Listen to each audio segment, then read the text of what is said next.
Donc les tableaux dans InDesign, c'est quand même très évolué et ça prend quand même minimum 2 heures d'explication pour arriver à formater les tableaux comme il faut dans InDesign. Mais enfin, en faisant une petite recherche sur le web, vous allez pouvoir trouver ça. InDesign Tables. Alors il y a même des styles de tableaux qui peuvent être téléchargés éventuellement, payants ou pas.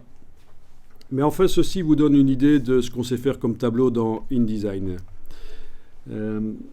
Si vous tapez InDesign Tables et vous allez chercher les images, voilà, ce genre de choses typiquement, c'est autre chose que de l'Excel, quoi. Hein.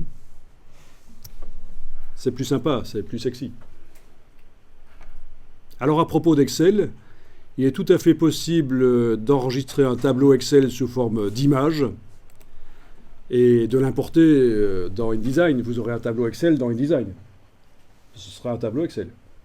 Donc oui, c'est une autre possibilité d'enregistrer. Voilà, vous l'enregistrez en PDF par exemple, le tableau Excel en PDF, vous l'importez, il reste vectoriel, il reste net, et il s'imprime correctement. Donc un tableau Excel peut être importé dans InDesign. Ce qu'on vient de voir ici, c'est comment faire des tableaux dans InDesign, et pour pouvoir aller loin au niveau du design, quand vous irez plus loin dans l'apprentissage. Alors il faut savoir aussi autre chose à propos d'Excel. On peut aussi avoir le tableau Excel sur le disque dur et importer les données dans un tableau InDesign. Et si vous modifiez le tableau Excel sur le disque dur, les données dans InDesign vont se modifier aussi. À partir du moment où dans les préférences gestion des fichiers de InDesign, vous avez coché une option qui n'est pas cochée d'origine. Donc dans les préférences gestion des fichiers, il y a une option à cocher qui s'appelle créer des liens avec les fichiers de texte et les feuilles de calcul importées. Si ceci est coché avant que vous importiez les données Excel dans un tableau InDesign, en modifiant le tableau Excel, ça modifie dans InDesign. Il y a un lien.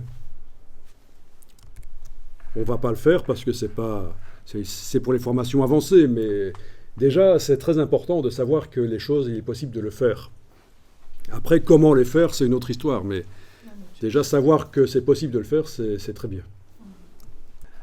Donc si on veut que quand on modifie la feuille de calcul dans Excel, ça se modifie dans InDesign, c'est dans les préférences gestion des fichiers, il faut avoir coché l'option ici, qui n'est pas cochée d'origine dans InDesign. Créer des liens avec les fichiers de texte et feuilles de calcul importés. Ah oui, au fait, si vous importez un document Word et que vous modifiez le document Word, ça marche aussi. Hein. Ça se met à jour dans InDesign. Si ceci est coché. Au moment où vous avez importé le texte. L'avantage, c'est qu'un rédacteur externe peut travailler le document Word pendant que vous êtes en train de mettre en page dans InDesign. C'est ça l'avantage. Sinon, nous, on semble...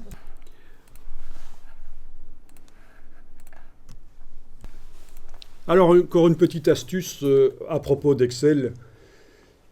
Excel est capable de générer un fichier CSV. Un fichier CSV, c'est un fichier texte avec, ça veut dire comma separated values. Donc les valeurs séparées par des virgules.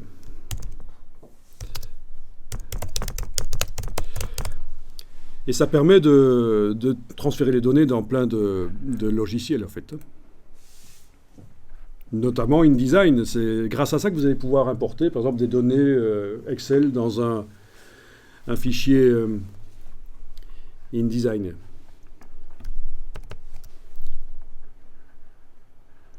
Donc Excel peut exporter un tableau sous forme simplifiée.